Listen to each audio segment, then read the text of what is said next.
நீ வந்து உட்காருங்கப்பா. சேர் போடவா? சேருக்கு வாங்க வாங்க அம்மா வாங்க.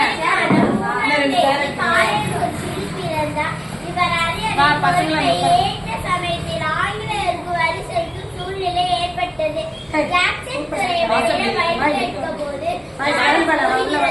பூமி மெழுகிறது.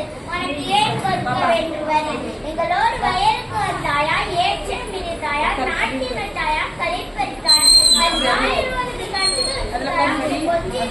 குலப்பெண்களுக்கு மஞ்சள் அரைக்கும் படிப்புந்தார் அல்லது மாமனா மச்சானா மானம் கெட்டவன் எதற்கு கேட்கிறாய்? யாரை கேட்கிறாய் என்று வீரம் முழக்கமிட்டார்.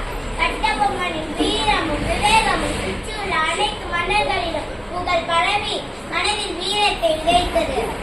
செப்டம்பர் 1, 1799 ஆண்டு ஆங்கிலேயருக்கு இவர் மீது போர் தொடுத்தனர். அதில் தோல்வி ஏற்பட்டு கைது செய்யப்பட்ட பேர் கைத்தாலில் தூக்கிலிடப்பட்டார். கட்டபொம்மன் மறைந்தாலும் மக்கள் மனதில் வீரத்தையும் தைரியத்தையும் விளைத்துள்ளார் என்றால் அது மிக அல்ல. நன்றி.